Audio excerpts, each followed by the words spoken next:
اس دنیا میں کچھ خاص جگہوں پہ گیٹ ویز کریٹ ہوتے ہیں جو انسان کو اس دنیا سے کسی اور دنیا میں کنیکٹ کرتے ہیں. اس کا قرآن پاک میں بھی ذکر ہے. دس از اسپرچل ورلڈ. روحانی دنیا میں ہم جا کیسے سکتے ہیں؟ اس کے 4 موڈز آف ٹریننگ ہوتا ہے. وہ آہستہ آہستہ اس فریکوینسی پہ آتا ہے کہ ہر چیز میں اللہ کی طرف سے کوئی پیغام ہے. کیا روحانیت کے ذریعے اللہ تک پہنچا جا سکتا ہے؟ اس سے بھی اگلی کیفیت ہے جہاں انسان کو ہر طرف اللہ کے علاوہ کچھ نظر ہی نہیں آتا. جب انسان اللہ تعالیٰ کا دیدار کر لیتا ہے, اللہ تعالیٰ کی جلوہ اتنا ہیوج ہے کہ انسان جو اس کو دیکھے گا وہ ہپنوٹائز ہو کے اسی کیفیت میں رہ جائے گا. رجال الغیب اور تکوین کے بارے میں یہ کہا جاتا ہے کہ یہ کچھ ایسی اسپریچول اینٹیز ہیں جو کہ پس پردہ کام کرتی ہیں اور ہمیں پتہ بھی نہیں ہوتا. تو یہ دنیا کیا ہے؟ یہ ہم جیسے ہی لوگ ہوتے ہیں جو اس دنیا کو ایک حد تک کنٹرول کرتے ہیں. فلسطین کے جو اتنے حالات خراب ہیں, رجال الغیب ان کی کوئی مدد کر رہا ہے. اسپریچول پورٹلز کیا ہوتے ہیں اور یہ انسان کو کہاں تک لے جا سکتے ہیں؟ یہ پاسٹ کو بھی ایکسیس کر سکتا ہے, فیوچر کو بھی ایکسیس کر سکتا ہے. فیوچر کو بھی؟ Yes. وہ کس طرح سے؟ اور جب انسان خودکشی کرتا ہے اس کی روح تو کہتے نہیں ہے درمیان میں ہوتی ہے, نہ نیچے ہوتی ہے نہ اوپر ہوتی ہے. جتنے لوگ اس دنیا سے جا چکے ہیں ان کے نفوس اس دنیا میں موجود ہیں. اگر کوئی اس قابل ہو تو ان سے ملاقات کر سکتا ہے. روحانی دنیا میں جانے کا طریقہ کار کیا ہے اور روحانیت کے ذریعے اللہ تک کیسے پہنچا جا سکتا ہے؟ تھرڈ آئی یا انٹیویشن کیا ہوتی ہے اور اسے روشن کیسے کیا جا سکتا ہے؟ آج کل کے دور میں ہمیں میریکلز اور کرامات کیوں نظر نہیں آتے؟ یہ سب کچھ ہم جانیں گے مائنڈ پاور آرٹسٹ صوفیہ ویسی سے. سر, میں آپ سے یہ سوال کرنا چاہوں گی کہ آپ کی نزدیک روحانیت کیا چیز ہے؟ روحانیت ایک تھوڑی سی ایک ویگ ٹرم ہے. میں اس کو انٹروڈیوس کرنا چاہوں گا انگلش ورڈ اسپرچویلٹی کے ساتھ. اور اسپرچویلٹی کو میں ایسے ڈیفائن کرتا ہوں کہ اینی تھنگ بیونڈ فزیکل از اسپرچوئل. یہ فزیکل ورڈ ہے. اس فزیکل ورڈ سے جتنا کچھ بھی ماورا ہے, بیونڈ ہے, وہ تمام اسپرچوئل ہے. میں آپ کو سائنٹیفک پرسپیکٹیو سے ایگزامپل دیتا ہوں. ہمارے کانوں کے سننے کی جو سکت ہے نا, it is between 20 hertz and 20 kilo hertz کی فریکوینسی کے درمیان کی آوازیں ہم سن سکتے ہیں. اس سے اس طرف کی آوازیں بھی نہیں سن سکتے, اس سے اس طرف کی آوازیں بھی نہیں سن سکتے, لیکن آوازیں موجود ہیں. بعض جانور وہ آوازیں سنتے ہیں. اسی طرح ہماری جو دیکھنے کی سکت ہے, آئی کی جو ہماری لمٹ ہے, وہ جس فریکوینسی بینڈ میں دیکھتی ہے اس کو ہم کہتے ہیں ویژول لائٹ اسپیکٹرم. اس کے ایک طرف انفراریڈ بینڈ ہوتا ہے, ایک اس کے دوسری طرف الٹرا وائلٹ ریڈیشن بینڈ ہوتا ہے. یعنی کہ کائنات بہت وسیع ہے. ہماری اس دیکھنے کی سکت سے بیونڈ بھی چیزیں تخلیق میں موجود ہیں لیکن ہماری آنکھ دیکھ نہیں سکتی.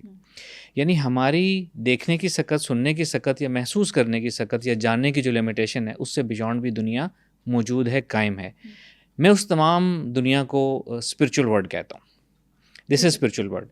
اور روحانیت اسے کہتے ہیں کہ کوئی ایسا شخص, یہ صلاحیت کہ انسان اختیاری طور پر روحانی دنیا میں جا سکے, وہاں داخل ہو سکے, وہاں کی چیزوں کو دیکھ سکے, مشاہدہ کر سکے اور اپنے لیول, اپنے مقام کے مطابق اس روحانی دنیا کے پروگرام یا سافٹ ویئر میں چینجز, تبدیلی کر سکے. دس از اسپرچویلٹی.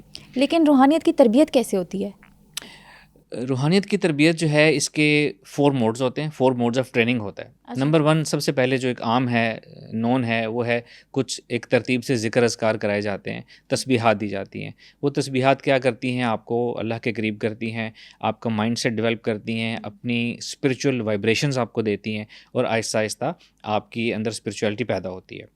سیکنڈ موڈ ہوتا ہے اس کا, جس کو ہم تزکیہ نفس کہتے ہیں یا مجاہدہ کہتے ہیں, محاسبہ کہتے ہیں.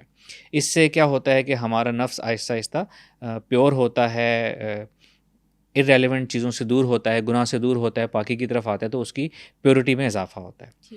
پھر تھرڈ اور جو سب سے امپورٹنٹ چیز جو اسپرچویلٹی میں لے کے جاتی ہے, وہ ہے مراقبہ.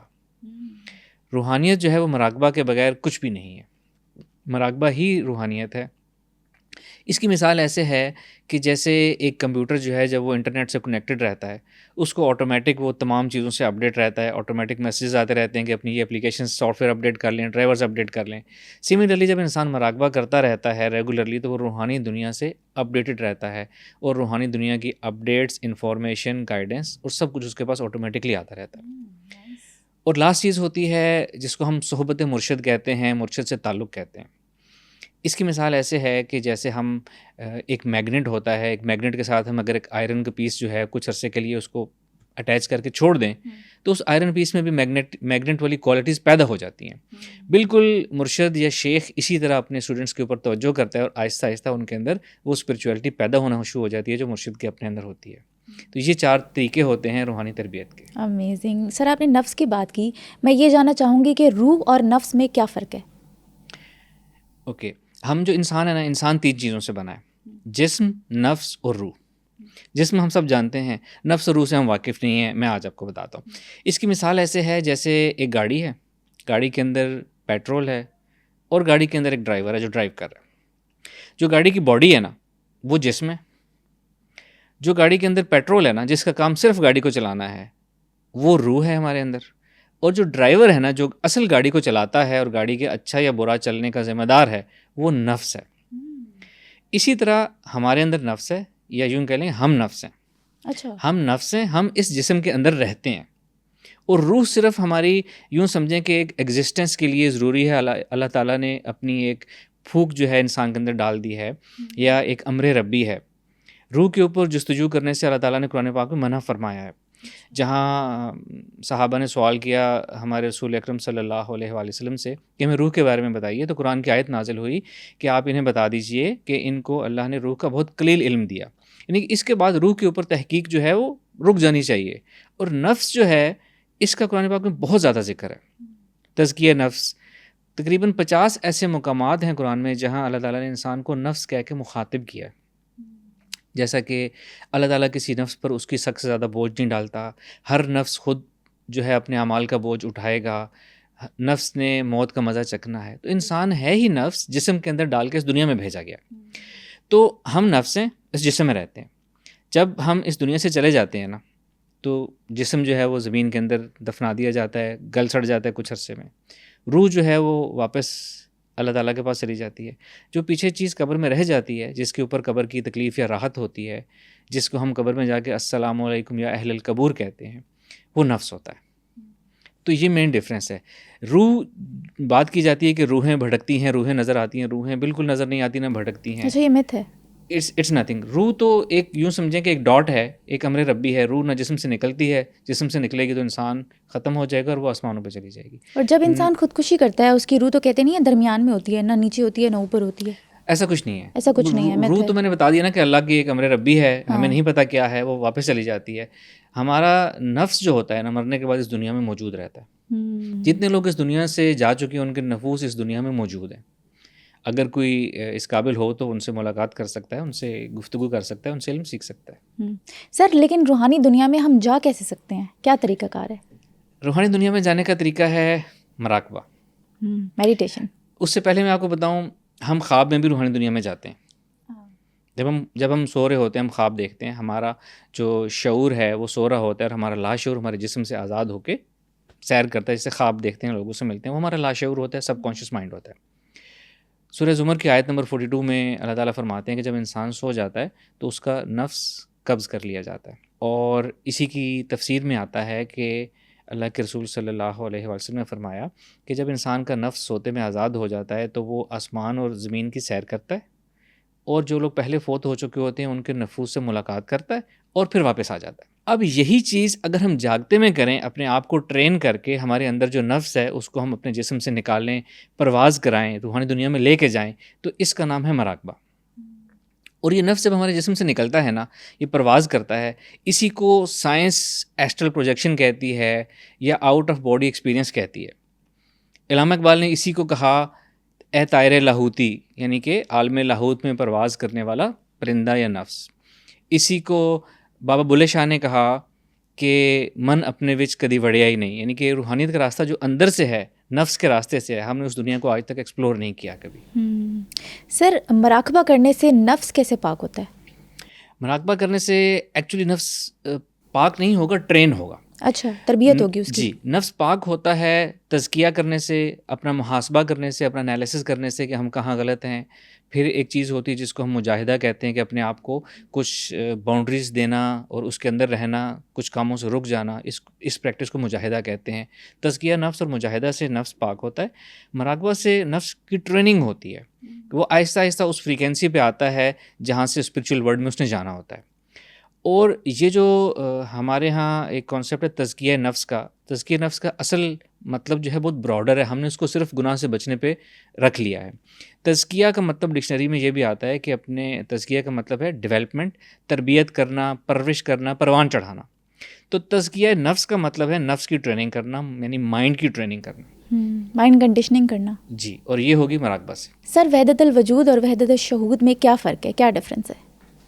وحدت الوجود اور وحدت الشہود تصوف کی یا صوفیزم کی دو بہت مشہور اصطلاح ہیں, ٹرمز ہیں. وحدت الوجود ایک فلاسفی ہے. اس کا یہ کہنا ہے, یہ ظاہر ہے یہ فلاسفیز ان لوگوں نے انٹروڈیوس کرائی جو روحانیت میں بہت آگے تک گئے. وحدت الوجود کا کانسیپٹ یہ ہے کہ صرف ایک ہی وجود ہے اس دنیا میں, اس پوری کائنات میں ایک ہی وجود ہے اور وہ صرف اللہ ہے. جبکہ وحدت الشہود کے ماننے والے یہ کہتے ہیں کہ اللہ ایک ہی ہے, باقی دنیا میں جو کچھ اللہ کی تخلیق ہے وہ اللہ نہیں ہے, وہ اللہ کا شہود ہے, اللہ کا عکس ہے وہ. تو یہ ان کے دو ڈفرینس ہیں اس فلاسفی میں. لیکن میرے نزدیک وحدت الوجود اور وحدت الشہود دو فلاسفیز نہیں ہیں, یہ دو کیفیات ہیں, یہ دو مقام ہیں, ٹریننگ کے مراحل ہیں جن کو غلط انٹرپریٹ کر کے یہ ایسے چل پڑا کہ یہ دو فلاسفیز ہیں. وحدت الشہود ایک ایسا مقام ہے یا ایک ایسی کیفیت ہے جب انسان روحانیت کے راستے پہ آتا ہے, اپنے آپ کو آہستہ آہستہ ٹرین کر کے آگے لے جانا شروع کرتا ہے, اللہ کی قربت کے منازل طے کرتا ہے, تو ایک مقام آتا ہے کہ انسان کو ہر چیز میں اللہ نظر آتا ہے, کہ ہر چیز میں اللہ کی طرف سے کوئی پیغام ہے, مجھے اللہ تعالیٰ دیکھ رہا ہے ہر چیز میں سے. یہ ہو گیا وحدت الشہود, یہ کیفیت ہے. پھر وحدت الوجود اس سے بھی اگلی کیفیت ہے, فنا کے قریب والی کیفیت ہے, جہاں انسان کو ہر طرف اللہ کے علاوہ کچھ نظر ہی نہیں آتا. تو یہ کیفیت ہوگی وحدت الوجود. یہ دو کیفیات ہیں, مراحل ہیں, مقام ہیں, یہ فلاسفیز نہیں ہیں. اچھا, فلاسفیز نہیں ہیں یہ. جی ٹھیک ہے. سر, منصور حلاج نے خدائی کا دعویٰ کیا تھا, صوفیزم اس کو کیسے ڈیفینڈ کرتا ہے؟ حسین بن منصور حلاج ایک بزرگ گزرے ہیں, بہت بڑے جلالی بزرگ گزرے ہیں. حسین ان کا نام تھا, وہ مشہور منصور حلاج اپنے فادر کے نام سے مشہور ہیں, تو ان کو حسین بن منصور حلاج ان کا اصل نام. انہوں نے خدائی کا دعویٰ اس طرح کیا تھا کہ انہوں نے ایک نعرہ لگایا تھا, ایک فنا کی کیفیت میں یا بے خودی کی کیفیت میں انہوں نے ایک نعرہ لگایا تھا, انا الحق, یعنی میں حق ہوں, میں خدا ہوں. جب ان سے بعد میں پوچھا گیا تو انہوں نے بجائے اس کو رد کرنے کا, اگنور کرنے کے, انہوں نے اس کو ڈیفینڈ کیا, آن کیا, اور انہوں نے کہا کہ یہ میں نے نہیں کہا, یہ اسی نے کہا ہے. یعنی انہوں نے یہ کلیم کیا کہ رب تعالیٰ نے خود یہ میری زبان سے کہا ہے کہ میں حق ہوں, میں اللہ ہوں. اور اس کے اوپر ایک بہت بڑا اختلاف ہوا, کنٹروورسی بنی, اور پھر فائنلی جو ہے حسین بن منصور حلاج کو اس بات کہنے کی وجہ سے ان کو تختہ دار پہ لٹکا دیا گیا, ان کو پھانسی دے دی گئی. میں اس کو اس طرح ڈیفائن کرتا ہوں کہ وہ لوگ جو ایویشن انڈسٹری سے تعلق رکھتے ہیں یا ایویشن کو سمجھتے ہیں, جہاز جس طرح فلائی کرتے ہیں, ہر جہاز کا نا ایک کال سائن ہوتا ہے جس سے وہ نیچے گراؤنڈ ٹاور سے گفتگو کرتا ہے.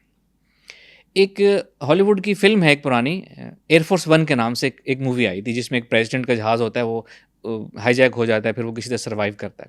تو وہ جو پریزیڈنٹ کا جہاز تھا نا, اس جہاز کا کال سائن تھا ایئر فورس 1. ٹھیک ہے. یہ ایئر فورس 1 اس پریزیڈنٹ کا کال سائن تھا. اب وہ پریزیڈنٹ جس بھی جہاز میں بیٹھے گا نا, اس کا پائلٹ اپنے آپ کو ایئر فورس 1 کہہ کے ٹاور سے انٹروڈیوس کرائے گا. یہ ایویشن کا رول ہے. تو اس فلم میں دکھاتے ہیں کہ جب وہ پریزیڈنٹ کا جہاز ہائی جیک ہو جاتا ہے اور ڈسٹرائے ہونے لگتا ہے, تو ایک نزدیکی دوسرا جہاز جو ہے اس کو بھیجا جاتا ہے اس جہاز کی ریسکیو کے لیے, پیسنجرس کے لیے, جس کا کال سائن ہوتا ہے, کچھ اور کا کال سائن ہوتا ہے لبرٹی 24. تو وہ اس میں سین یہ دکھایا کہ جب وہ پیسنجرس ایک جہاز سے دوسرے جہاز میں شفٹ ہو جاتے ہیں, اور فائنلی جب پریزیڈنٹ دوسرے جہاز میں آ جاتے ہیں, تو وہ اس دوسرے جہاز کا جو پائلٹ ہے وہ گراؤنڈ اسٹیشن سے اس طرح گفتگو کرتا ہے, وہ کہتا ہے کہ Liberty 24 changing call sign, Liberty 24 is now air force 1. یعنی کہ اس مووی کا کلائمیکس ہوتا ہے کہ اس کال کا مطلب ہے کہ پریزیڈنٹ جو ہے اس جہاز پہ سیفلی پہنچ چکے ہیں, اب ہمیں ایئر فورس 1 کہہ کے مخاطب کیا جائے. میں یہیں سے اس بات کو لنک کروں گا کہ پریزیڈنٹ جس جہاز میں بیٹھیں گے وہ ایئر فورس 1 کہلائے گا.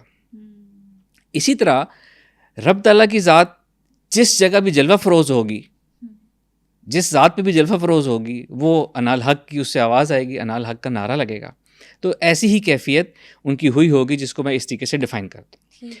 اب اس پہ بھی نا صوفیزم میں بہت بحث ہوتی ہے کہ کیا یہ ممکن ہے کہ اللہ تعالیٰ جو خالق ہے, جو لامحدود ہے, وہ ایک محدود جسم والے اپنی مخلوق کے جسم میں سرایت کر سکے, کیا یہ ممکن ہے؟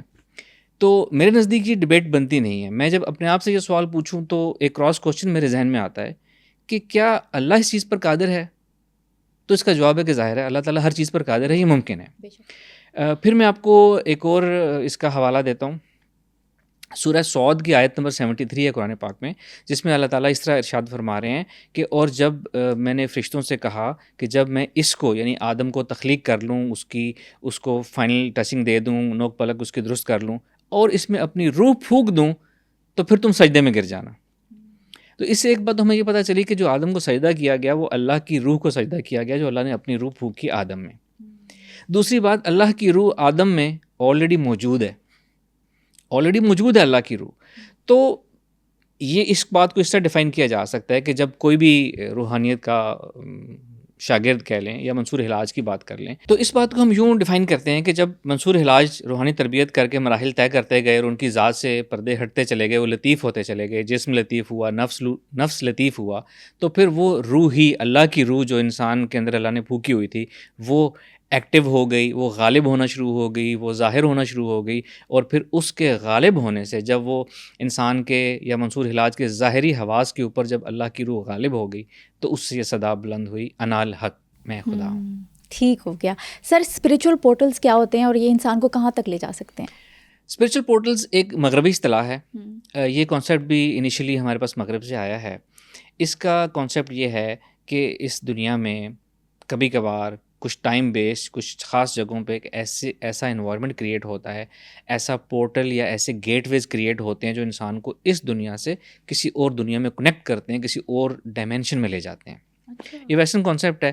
یہی کانسیپٹ جو ہے ہمارے ہاں بھی موجود ہے. اس کا قرآن پاک میں بھی ذکر ہے کہ اللہ تعالیٰ فرماتے ہیں کہ میں نے سورہ اعراف کی آیت نمبر 54 میں اللہ تعالیٰ فرماتے ہیں کہ اللہ تعالیٰ نے آسمانوں اور زمین کو 6 یوم میں پیدا کیا, 7 ایام. یہاں یوم سے مطلب دن نہیں ہے. اللہ تعالیٰ تو کن فرماتے ہیں اور سب کچھ تخلیق ہو جاتا ہے. یہاں یوم سے مراد ڈائمینشنز ہیں, ٹائم اینڈ اسپیس ہیں. اللہ تعالیٰ نے آسمانوں اور زمین کو 6 یوم میں پیدا کیا. اور پھر آگے آتا ہے آیت میں, اور پھر اللہ تعالیٰ عرش پہ استوا ہوا, یعنی خود عرش پہ جلوہ فروز ہوئے. یعنی کہ آسمانوں اور زمین کے 6 ڈائمینشنز ہو گئی, اور اللہ پاک خود عرش پہ, یعنی عرش ایک ایڈیشنل ڈائمینشن ہوگی, 7 ڈائمینشن. اسی طرح اب سورہ مومنون کی آیت نمبر 17 میں آتا ہے, اللہ تعالیٰ فرماتے ہیں کہ وہی تمہارا رب ہے جس نے تمہارے اوپر 7 راستے بنائے. 7 راستے کا مطلب ہے یہ آسمانوں کے اور اسپرچول راستوں کی بات ہو رہی ہے. اب یہ راستے وہی گیٹ وے ہیں جن کی ویسٹرن اسپرچویلٹی میں پورٹلز کے نام سے جو چل رہے ہیں. تو اللہ تعالیٰ فرماتے ہیں کہ تمہارے اوپر 7 راستے بنائے. اب یہ 7 راستے ان 7 ڈائمینشنز میں جانے کے لیے ہیں, جو 6 ڈائمینشنز آسمانوں اور زمین کی, اور لاسٹ ڈائمینشن جو ہے وہ عرش کی ڈائمینشن ہوگی. یقیناً اللہ کے رسول صلی اللہ علیہ وسلم ہی بہتر جانتے ہیں. یقیناً یہ 7 ڈائمینشن وہی ڈائمینشن ہے جہاں سے ہمارے نبی پاک صلی اللہ علیہ وسلم معراج کی رات, شب معراج پہ اللہ تعالیٰ سے ملاقات کرنے کے لیے گئے. تو یہ جو ڈائمینشنز ہیں اور یہ ان کے گیٹ وے ہیں, اس طریقے سے ان کو ایکسیس کیا جا سکتا ہے. اب جو ویسٹرن کانسیپٹ ہے نا, وہ یہ کہتا ہے کہ یہ گیٹ ویز کسی ٹنل کی طرح یا کسی پاتھ وے کی طرح ہوتے ہیں. جبکہ میرا ماننا ہے کہ اس کو ٹنل کی یا پاتھ وے کی ضرورت نہیں ہے, اس کو ٹائم باؤنڈ یا پلیس باؤنڈ ہونے کی ضرورت نہیں ہے. یہ انسان کی اسکل ہے, انسان کا ایک مقام ہے.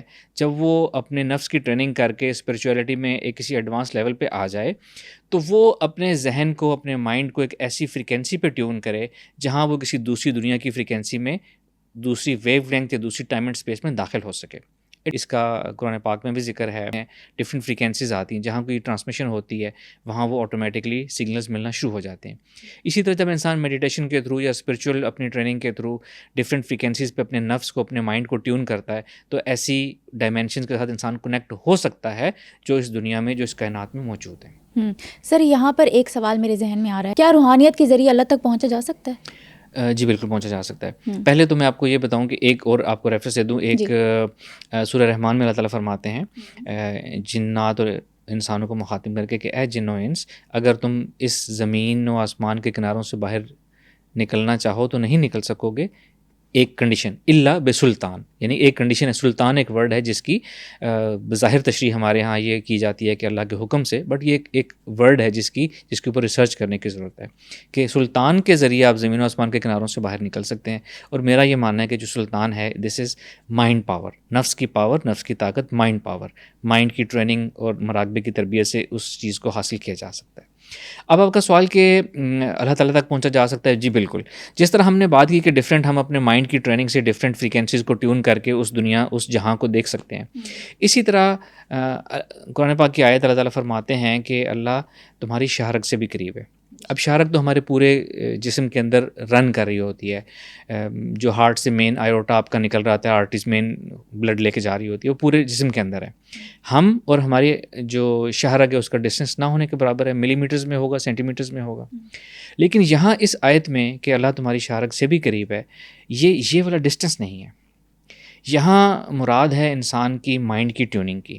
انسان کانشیس مائنڈ سے سب کانشیس مائنڈ کی ایک ایسی فریکوینسی پہ سوئچ کرے اپنے آپ کو. ظاہر ہے اس ٹریننگ میں وقت لگے گا, لیکن جب انسان ٹرین ہو جائے گا تو انسان نے صرف ایک کانشیس مائنڈ سے سب کانشیس مائنڈ میں اپنے آپ کو لے کے جانا ہے, اور مائنڈ کی فریکوینسی کو ٹیون کرنا ہے, اور انسان اللہ تعالیٰ سے ملاقات کر سکے گا, اللہ تعالیٰ کو دیکھ سکے گا.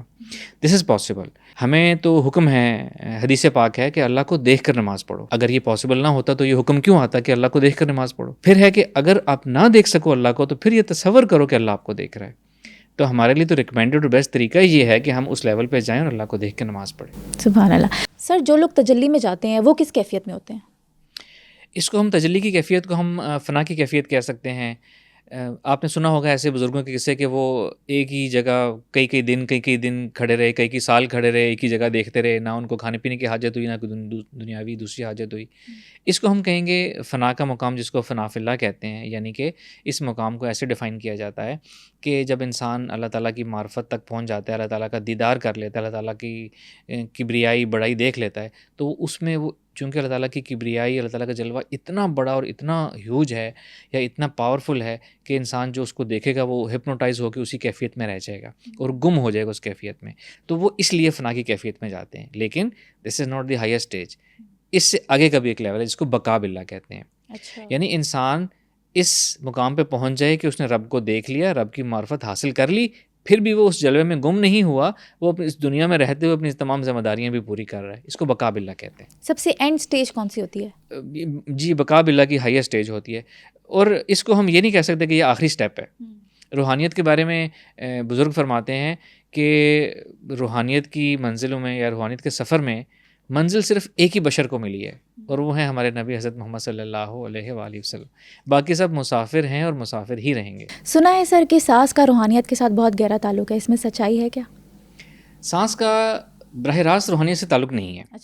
سانس یوگا میں یوز ہوتا ہے, میڈیٹیشن میں یوز ہوتا ہے. سانس کے ذریعے اپنی باڈی کی انرجیز کو بیلنس کیا جا سکتا ہے, مائنڈ فلنس کے لیے استعمال ہوتا ہے سانس. لیکن روحانیت میں سانس کی کوئی اس طرح ویلیو نہیں ہے. ایک روحانیت میں ایک مشق کرائی جاتی ہے جس کو پاس انفاس کی مشق کہا جاتا ہے. اس میں اپنے سانس کے ساتھ آپ کو ذکر کرتے ہیں, یا تو آپ اللہ کا ذکر کرتے ہیں, سانس اندر لیتے ہوئے اللہ کرتے ہیں, باہر نکلتے ہو کرتے ہیں, یا وائس ورسا. اسی طرح لا الہ الا اللہ کا ذکر کیا جاتا ہے.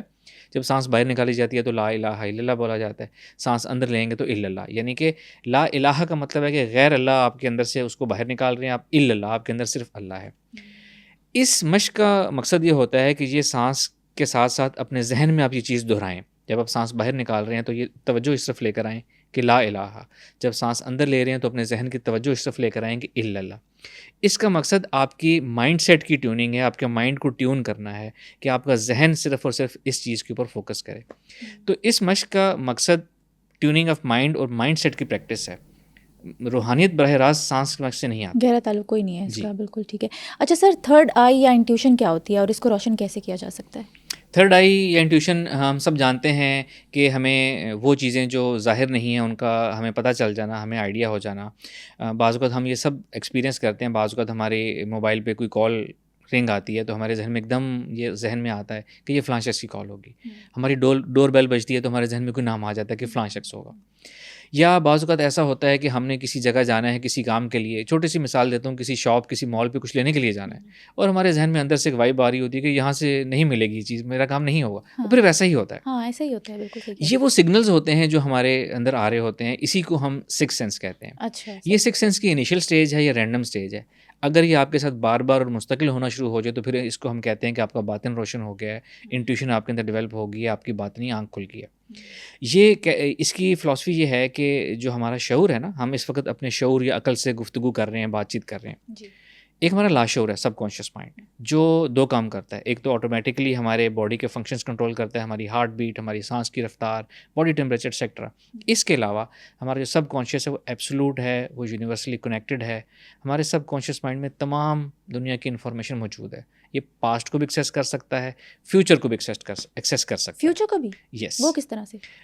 وہ اس کو اپنے آپ کو ٹرین, اگین وہی مائنڈ کی ٹریننگ کرتے ہیں, اور پاسٹ اور فیوچر دونوں دیکھا جا سکتا ہے. اصل میں اللہ تعالیٰ نے جب دنیا تخلیق کی, اللہ تعالیٰ کے سامنے تو ماضی اور فیوچر کچھ بھی نہیں ہے نا. یہ تو ہمیں جس حال میں جس میں خاکی میں بھیجا گیا, یہ ہمارے لیے پاسٹ اور فیوچر ہے. تو جب سب کانشیس مائنڈ کو ہم ٹرین کرتے ہیں تو ماضی اور فیوچر کو وہ دیکھ سکتا ہے. جیسے ہم دیکھتے ہیں بہت سے لوگ پیشن گوئی کرتے ہیں, پریڈکشنز درست ہوتی ہیں. تو اسی طرح اس کی فلاسفی یہ ہے کہ جب بھی ہمارے لاشعور سے ہمارے شعور میں کوئی انفارمیشن ٹریول کرے گی تو وہ سکس سینس کہلائے گی. اکثر ایسا ہوتا ہے کہ ہم کسی جگہ جاتے ہیں اور ہمارے ذہن میں ایک دم ایک فلیش سا ہوتا ہے کہ ایسا پہلے بھی ہو چکا ہے, یہ ہم جگہ دیکھ چکے ہیں. وہ گین انفارمیشن سب کانشیس مائنڈ سے کانشیس میں ٹریول کرتی ہے, تب وہ سکس سینس کی آواز کہہ لیں اس کو یا اس کو سگنل کہہ لیں. دس از دی فلاسفی. ولی اور صوفی میں کیا فرق ہے؟ ولی جو ہے ہم سب جانتے ہیں اس کا لفظی ترجمہ ہے اللہ کا دوست. صوفیزم میں ولی کی ایک ایڈیشنل تعریف ہوتی ہے جس کو ہم ایک اپوائنٹمنٹ ہے جس کو ہم ولایت کہا جاتا ہے, جس کو یعنی کہ ایک اسپرچل اپوائنٹمنٹ ہے ہائی ڈگری کی جس کو ولایت کہا جاتا ہے, اور جس کو مل جاتی ہے اس کو ولی کہتے ہیں. لیکن عام لوگ اس کو نہیں دیکھ سکتے, کسی کو نہیں پتہ کون ولی ہے, کون اللہ کے کتنا قریب ہے. ولی جو ہے وہ اللہ کے بہت قریب ہوتا ہے اور اللہ سے گفتگو بھی کر سکتا ہے, ہم کلام بھی ہو سکتا ہے, یا اسپرچل گائیڈنس براہ راست لے سکتا ہے, جو اس کا لیول, جو اس کا مقام ہے. اب صوفی ایک ڈفرینٹ چیز ہے. صوفی ایک طرز حیات کا نام ہے, ایک لائف اپروچ کا نام ہے. جو صوفی ہوگا وہ لازمی ولی بھی ہوتا ہے. صوفی کی ایک خاص بات یہ ہے کہ وہ انہوں نے جو اسپرچول پریکٹسز یا جو اسپرچول پاورز حاصل کی ہیں وہ ان سے سوسائٹی کو سرو کرتے ہیں. تو وہ ولی جو سوسائٹی کو سرو کر رہا ہے, کنٹریبیوٹ کر رہا ہے, وہ صوفی کہلائے گا. جتنے بھی صوفیاء گزرے ہیں انہوں نے پبلک ڈیلنگ کی ہے, لوگوں کی داد رسی کی ہے, ان کے مسائل حل کیے ہیں, ان کی ہیلپ کی ہے. اگر کوئی ولی جو ہے وہ پہاڑوں پہ بیٹھا ہے, گمنام زندگی گزار رہا ہے, اور جتنا بھی بڑا اللہ کی قربت کا ان کا مقام ہے, اس کو ہم ولی تو ضرور کہیں گے, صوفی نہیں کہیں گے. جب وہ سوسائٹی کو کنٹریبیوٹ کرنا شروع کریں گے, لوگوں کو فائدہ پہنچائیں گے, تو اس کو صوفی کہیں گے, اور یہی صوفیزم ہے. اچھا سر, صوفیزم میں کرامت کی کیا اہمیت ہے, میریکلز جس کو ہم کہتے ہیں؟ بالکل ٹھیک. کرامت جو ہے ہم کہتے ہیں کسی ماورائے عقل بات کو, جو سائنٹیفک بظاہر سائنٹیفک رول سے بیونڈ ہو. اچھا, مطلب جس پہ ہم یقین نہ کر سکیں, جس کے پیچھے کوئی سائنٹیفک ریزننگ نہ ہو. ٹھیک ہے نا. ٹھیک ہے. یہی چیز جب انبیاء نے ظاہر کی, اس کا اظہار کیا, تو اس کو معجزہ کہتے ہیں ہم. اور یہی کوئی غیر نبی کی امت میں سے کوئی کرے اس کو کرامت کہتے ہیں. جس طرح حضور پاک صلی اللہ علیہ وسلم نے چاند کے 2 ٹکڑے کر کے دکھائے, ایک معجزہ ہے. ٹھیک ہے نا. اس طرح کی اور بہت سی چیزیں ہیں. اب ایسی ہی کوئی بات کسی غیر نبی سے ظاہر, اس کو کرامت کہتے ہیں. اس کے پیچھے بظاہر سائنٹیفک ریزننگ نہیں ہوتی, لیکن ہمیں پتہ نہیں ہوتی. ایک کرسچینٹی کے ایک سینٹ گزرے ہیں, صوفی سینٹ ہوتے ہیں ان کے, ان سینٹ آگسٹائن, ان کا ایک قول ہے بڑا مشہور. ان کا کہنا ہے کہ معجزے قدرت کے اصولوں کے برعکس نہیں ہوتے, بلکہ صرف ان اصولوں کے برعکس ہوتے ہیں جن کو ہم جانتے ہیں. سائنٹیفک ریزننگ ہر ایک چیز کے پیچھے ہوتی ہے. اچھا, کرامت یا معجزے کے پیچھے سائیکالوجی یہ ہے کہ یا تو کرامات یا معجزے انبیاء نے دکھائے, یا اللہ کے حضور پاک صلی اللہ علیہ وسلم کے امتیوں نے, جنہوں نے دین کی تبلیغ کی. اس کی سائیکالوجی یہ ہے کہ انسانیت کا یہ ہمیشہ سے عقیدہ رہا ہے کہ جو کوئی بھی ڈیوائن ہوگا, نبی ہوگا یا ڈیوائن تعلق والا ہوگا, اس کے پاس کچھ اسپرچل اسپیشل پاورز ہوں گی. اور انسان ایسے معجزے کرامات دے کے انسان کی نفسیات امپریس ہوتی ہے, متاثر ہوتی ہے, اور دنگ بھی رہ جاتی ہے. جی, دنگ رہ جاتی ہے. تو کرامات یا معجزوں کا مقصد یہ ہوتا ہے کہ عوام کو ان کی نفسیات کو متاثر کرنا, اور جب وہ متاثر ہو کے آپ کی طرف راغب ہوں تو ان کو اللہ کا پیغام پہنچانا. یہی انبیاء نے کیا اور یہی صوفیاء نے کیا. اچھا, لیکن سر آج کل کرامات اور بابے ہمیں نظر کیوں نہیں آتے؟ آج کل کرامات اس لیے نظر نہیں آتی کہ یہ 21 سینچری ہے, سائنس اینڈ ٹیکنالوجی کا دور ہے, آرٹیفیشل انٹیلیجنس کا دور ہے, آڈیو ویڈیو لیکس اور ویڈیو ایڈیٹنگ کا دور ہے. آج کل کوئی بھی چیز ماورائے عقل بیونڈ سائنٹیفک ریزننگ نظر آئے تو آج کا انسان سب سے پہلے یہ کہتا ہے کہ یہ فراڈ ہے, یہ شعبدہ بازی ہے, یہ ڈرامہ ہے. چونکہ آج کل کے انسان کی نفسیات ایسی کسی چیز سے متاثر نہیں ہوتی, اس لیے آج کل کرامات کی وہ ویلیو رہ بھی نہیں گئی. کرامت کا مقصد ہے نفسیات کو متاثر کرنا اور اللہ کا پیغام دینا. تو جب اے آئی کے دور میں کسی کی نفسیات کرامت سے متاثر نہیں ہو رہی تو اس کا مقصد فوت ہو گیا. میں آپ کو مثال دیتا ہوں, جتنے بھی بزرگ اولیاء گزرے ہیں جنہوں نے اپنے دور میں بہت سی کرامات کا اظہار کیا ہے, اگر آج ان میں سے کوئی ولی جن کو ہم سب مانتے ہیں, ان میں سے کوئی ولی آج کی دنیا میں آ جائے اور ویسی ہی کوئی کرامات جو ہے وہ ہمیں دکھائیں, تو کتنے لوگ ہیں جو یقین کریں گے؟ شاید کوئی بھی نہ کرے, کیونکہ آج کے دور کی نفسیات ڈفرینٹ ہے. تو اس لیے آج کل کرامات نظر بھی نہیں آتی. سر, رجال الغیب اور تکوین کے بارے میں یہ کہا جاتا ہے کہ یہ کچھ ایسی اسپریچول اینٹیز ہیں جو کہ پس پردہ کام کرتی ہیں اور ہمیں پتہ بھی نہیں ہوتا. تو یہ دنیا کیا ہے, ہمیں پتہ کیوں نہیں ہے اس کے بارے میں؟ بالکل, یہ انسان ہوتے ہیں اس میں دوسری اینٹیز بھی ہو سکتی ہیں، لیکن مینلی جن کو رجال الغیب کہا جاتا ہے وہ یعنی غیب کے رجال، غیب کے مرد یا انسان کہہ لے. تو یہ ایک ایسے اسپرچول پرسنز ہوتے ہیں، جیسا ہم نے بات کی روحانیت کی ڈیفینیشن میں، جو روحانی دنیا میں جا سکیں، روحانی دنیا میں اپنے مقام کے مطابق پروگرامنگ ہے حصہ ڈال سکیں. یہ ہم جیسے ہی لوگ ہوتے ہیں، ہمارے آس پاس موجود ہو سکتے ہیں، لیکن ہمیں نہیں پتہ ان کا اسپرچول لیول، اسپرچول مقام کیا ہے. یہ لوگ اسپرچول حیثیت اور اسپرچول پاورز والے لوگ ہوتے ہیں جو اس دنیا کو ایک حد تک انٹروین کرتے ہیں، اس کو کنٹرول کرتے ہیں. تو یہ ہمیں نظر کیوں نہیں آتے؟ یہ اس لیے کہ انہوں نے انٹینشنلی اپنے آپ کو خفیہ رکھا ہوا ہوتا ہے. اچھا جی، وہ ہر ایک کو ظاہر ہونا بھی ہر ایک کے لیے، اتنی بڑی ہستیاں اگر ظاہر ہو جائیں تو لوگ تو پھر سب ان کے پاس جائیں گے تو اپنا کام کیسے کریں گے. پھر یہ ان کا خاصہ ہوتا ہے، عاجزی ہوتی ہے کہ وہ اپنے آپ کو مخفی رکھتے ہیں. شر اور خیر کی طاقتیں ہمیشہ سے دنیا میں کر رہی ہیں کام. جس طرح ہم نے رجال الغیب کی بات کی، یہ پازیٹیو فورسز ان کو ہم کہہ سکتے ہیں، اسی طرح نیگیٹو فورسز بھی اس دنیا میں کام کر رہی ہیں، جو قیامت تک پازیٹیو نیگیٹو فورسز کام کرتی رہیں گی. لیکن ایک سوال یہ پیدا ہوتا ہے کہ اگر ایسی اسپرچول پاورز اس دنیا میں موجود ہیں جو اس دنیا کو انٹروین کرتی ہیں، تو پھر وہ سارا سسٹم، سارا نظام ٹھیک کیوں نہیں کر لیتی؟ اس کی وجہ یہ ہے کہ ان کو ایک اسپیسیفک رول اور اسپیسیفک باؤنڈریز دی گئی ہیں. اگر انہوں نے سارا کچھ سنبھالنا ہے تو پھر اس دنیا کی تخلیق اور انسان کے امتحان کا مقصد فوت ہو جاتا ہے. تو یہ ایسی جو ہستیاں ہوتی ہیں رجال الغیب، صرف اس دنیا میں تب انٹروین کرتے ہیں جب پازیٹیو اور نیگیٹو کا بیلنس بہت زیادہ ڈسٹرب ہو جائے، تب وہ انٹروین کرتے ہیں تھوڑا بہت. اچھا، جس طرح سے پاکستان کے حالات خراب ہیں تو کیا پاکستان کو بھی ان کی کوئی سپورٹ حاصل ہے، اور پاکستان کے حالات کب ٹھیک ہوں گے؟ جی بالکل. پہلی بات تو میں آپ کی بات کو وہ جواب دے دوں، کنفرم کر دوں کہ دس از ٹروتھ. پاکستان کے لیے جو اسپرچول فورسز ہیں وہ ایکٹیولی انوالو ہیں اور ایکٹیولی کام کر رہی ہیں، 100% ایکٹیولی انوالو ہو کے کام کر رہی ہیں. جیسا کہ میں نے کہا، بیلنس آپ پازیٹیو نیگیٹیوٹی بہت ڈسٹرب ہو گیا، تو فورسز انوالو ہیں، وہ کام کر رہی ہیں اپنا، لیکن ان کی باؤنڈریز ہوتی ہیں کس حد تک جانا ہے. کیونکہ اللہ تعالیٰ نے یہ دنیا بنائی ایسے ہے کہ اس میں عالم اسباب ہے. انسان خود کچھ کرے گا، خود پازیٹیو کی طرف آئے گا، اپنے حالات بدلے گا تو اس کے حالات بدلیں گے. پاکستان کے حالات کا بدلیں گے. بہت سے ایسٹرولوجرز اور دوسرے علماء جو ہیں اس پہ گفتگو کر رہے ہیں آج کل. میں پچھلے 1-2-3 سال سے ایسی ہم سن رہے ہیں، باتیں پیشنگ ہوئی ہیں، پریڈکشنز کہ جی حالات بدلنے والے ہیں، روحانی اشارے آ گئے ہیں، حکم ہو گیا ہے، بشارت ہو گئی ہے، بس یہ ہونے لگا ہے، ابھی ہونے لگا ہے، ابھی ہونے لگا ہے. میں اس سے ڈس ایگری کرتا ہوں. حالات بدلیں گے، انشاءاللہ ضرور بدلیں گے، لیکن وہ ایسے نہیں ہوگا کہ سب کچھ اسپرچول پاورز نہیں کرنا ہے. جب تک ہم خود ذمہ داری نہیں لیں گے اور ہم اپنا کردار ادا نہیں کریں گے، تب تک اسپرچول فورسز بھی اپنی باؤنڈری سے آگے نہیں جا سکتی. تو یہ ہم نے حالات بدلنے ہیں، ہم نے ویٹ نہیں کرنا حالات بدلنے کا. بالکل صحیح کہہ رہے ہیں. فلسطین کے جو اتنے حالات خراب ہیں، رجال الغیب ان کی کوئی مدد کر رہا ہے؟ کیا لگتا ہے آپ کو؟ یہ تو اب نیکسٹ لیول کی بات ہے. فلسطین کی جنگ اور یہ تو وہ اینڈ آف ٹائم سے چیزیں لنک ہوتی ہیں. یہ اینڈ آف ٹائم سے چیزیں لنک ہوتی ہیں جہاں یہ سب کچھ ہونا ہے، اور آہستہ آہستہ پھر ایک اینڈ آف ٹائم کی جو پوری فلاسفی ہے وہ ساری وار ہونی ہے اس خطے کی. یہ تو ہم آہستہ آہستہ اس طرف جا رہے ہیں. مجھ سے پوچھیں تو اینڈ آف ٹائمز میں زیادہ وقت نہیں ہے. یہ یوں سمجھیں کہ بس ایک آخری صدی ہے، لیس دین 100 ایئرز ہیں جو ہم نے، یا ہم اینڈ آف ٹائم دیکھیں گے یا ہماری نسلیں دیکھیں گی. سنو پوڈ کاسٹ کے بہت سے ایسے ویورز ہیں جنہوں نے ابھی سنو ڈیجیٹل چینل کو سبسکرائب بھی نہیں کیا، اور اگر آپ سمجھتے ہیں کہ میرے اس پوڈ کاسٹ سے آپ نے کچھ سیکھا یا پھر سمجھا، تو ابھی سنو ڈیجیٹل چینل کو سبسکرائب کریں تاکہ میں اسی طرح کا ویلیویبل کانٹینٹ آپ سب لوگوں کے لیے لاتی رہوں.